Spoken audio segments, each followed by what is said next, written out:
My baby child is so different than the other two because I was so tired. By the time I got around to her, I was beat down. And I was tired. And I let her do whatever she wanted to. And I've heard old women say 4, 5, and 6 raise themselves. I bet they do. I bet they do. Because I've let her do whatever she wanted to. I was so on top of my game with those first two.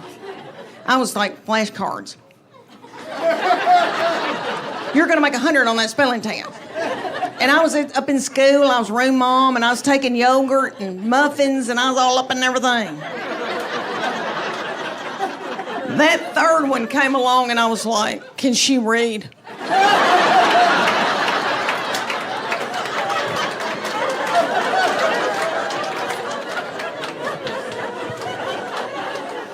Let me tell y'all that my people are down in Middle Tennessee. I told y'all farming people, and I was raised old-timey Methodist. And my people are kind of superstitious, and there was like no gambling. You could play rook. There was no alcohol in our house. Never had alcohol until we were trying to get her married off. And she married this hoop-de-doo man that owned part of a winery, and so we all started drinking. Yeah. And my little mama had never had alcohol, and she drank a glass of wine and got out of my car, and she goes, I can't feel my arms. But there was no cussing in my family. They didn't want any ugly language, so I brought that into my marriage, and my husband's people say ugly words. So I said to him, we're not going to have any cussing in this house, and I said to these children, I go, nobody's going to say anything ugly. You can't even say stupid. You can't call anybody stupid. You can't say but. If you do, you're going to be in deep doo-doo. And they listened to me. Those first two did exactly like I told them. Well, that baby came along, and it started out with spell cussing. She'd come in a room and say, what the H?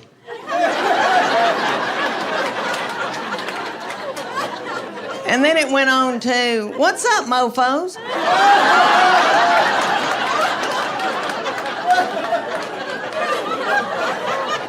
My husband's name is Chuck. She go, Chuck, you a-hole. And my husband gets so tickled and just gets so, and he'd go, oh my, you nut. And my oldest two would be like, what?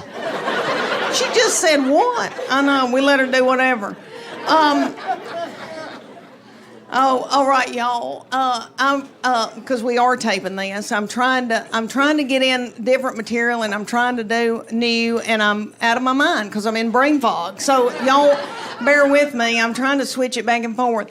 Okay, I got to tell y'all that with me and my husband being just me and him, we probably need to go to a retreat and learn how to communicate again. He traveled. He's always had a big job. He's an executive with a big company and stayed gone, and we wanted him to.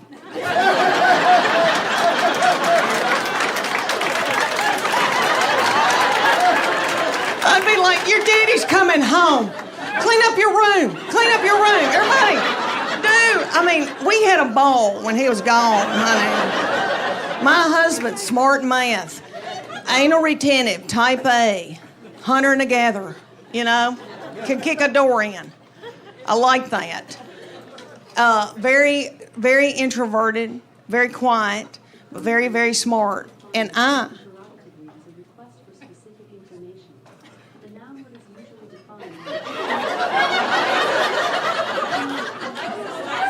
Is that Alexis?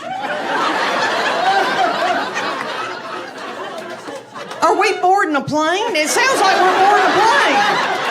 Is something taking off? If it is, we need to all wash our hands. What was I saying? Oh, my husband. Okay. So he has always been, like he worked for Burger King when he was 14. They gave him a key. So, and he was getting an MBA at UT when I met him, and he's a little bit younger than me, and he'd already been out 4 years, worked, and then went back to get an MBA. I was just finishing up my undergraduate because I'm fun. So it has been a tumultuous, because if y'all saw my purse, y'all be like, her life is out of control.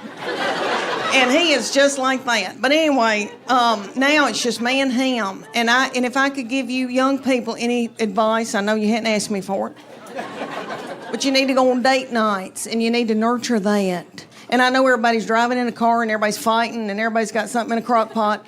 But you need to do that with your husband, because one day it's just going to be you and him, and you're going to look at him and go, who are you? And what do you want from me?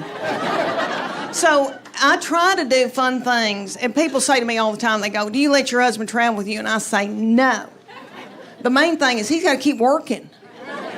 We need health insurance, you know? Everybody's getting their eyebrows waxed. We need to keep this going. We want him to work as long as he can. The other reason is he loves a hotel. You know, men love a hotel. And I gotta work.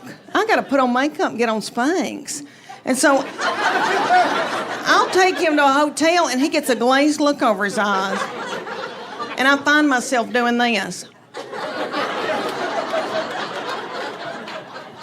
And it doesn't have to be a nice hotel.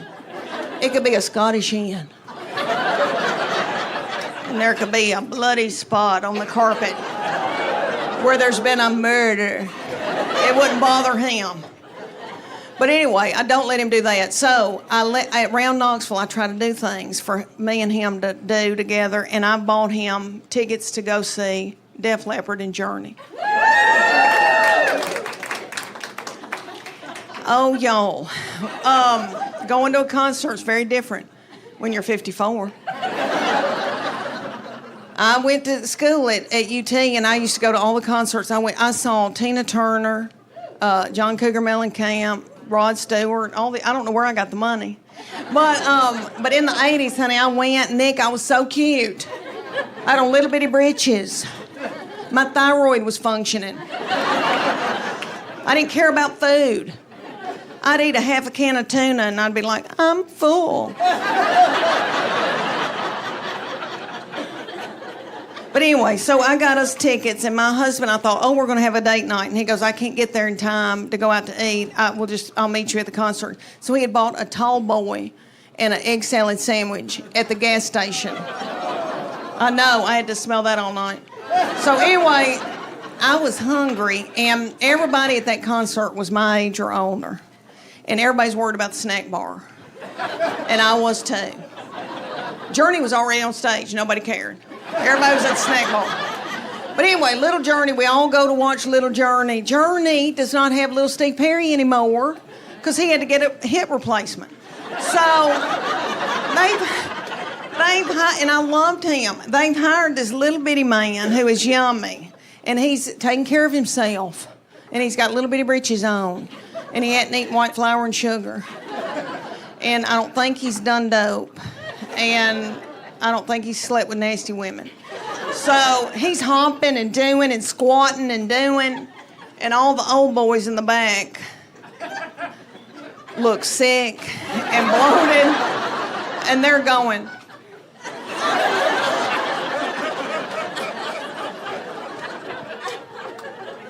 But anyway, they were good, and we watched them. Then little Def Leppard came out. Have y'all seen Def Leppard?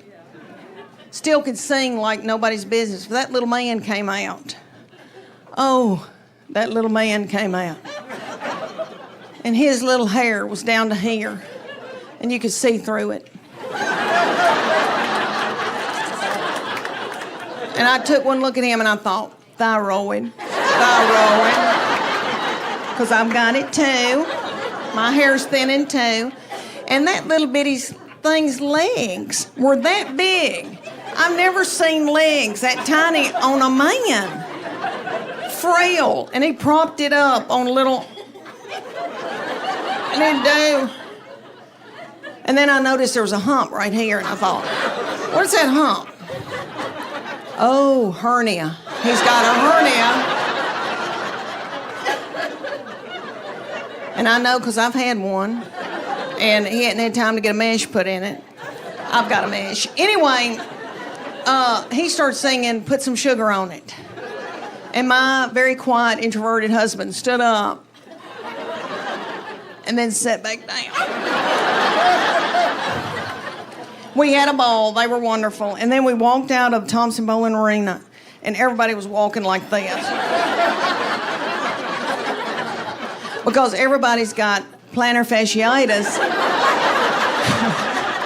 I've had it. Yeah.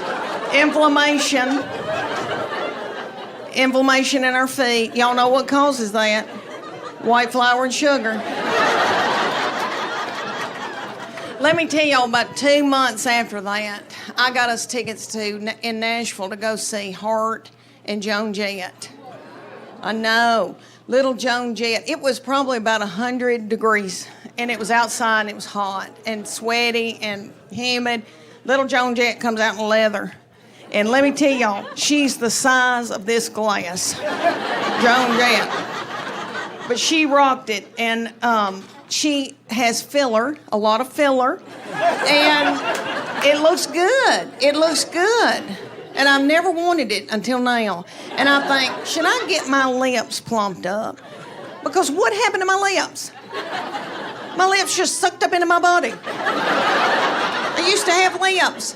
Anyway, so she came out. She was wonderful. And then Nancy and Sweet Ann and Nancy came out, the sisters, Hart. Ann's the oldest one, you know, the dark-headed one. She came out in a big pair of orthopedic tennis shoes.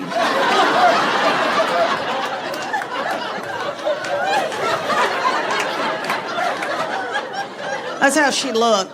You could tell she was hot and it felt good. And she was pissed. And she had on a long-sleeve dress. And I get it. I don't want to show my arms either. She had on a long-sleeve dress. It was 100 degrees in Nashville at night. Humid, sweaty. She had on pantyhose with those big orthopedic, I know. And I thought, what in the world? And then I thought, compression. She's got on compression hose.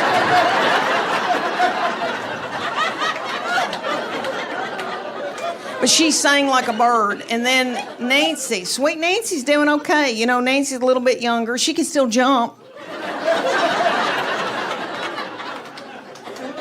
But they were wonderful. Anyway, we tried to do stuff like that. And I've told him, I said, we need to build intimacy. And not your kind of intimacy. Because he, you know, everything just means grabbing my breast. And even if he hasn't spoken to me that day. And I said, I need you to speak to me. And I need you to listen to me. And I need to be able to share with you things. And then the nasty stuff can happen if you listen to me. But he goes, what do you want to tell me? And I said, I got to tell you something's going on with my bladder.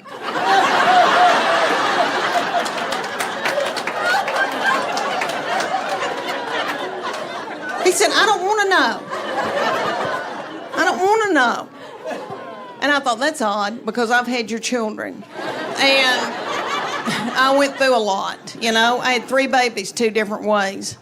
And that first baby was an emergency C-section, and I remember being in the operating room and scared and young, and my husband looked at me. He was sitting there watching it, and he said, oh, my gosh, they've taken your uterus out and set it on your chest. And I was like... He said, it looks like a Cornish hen.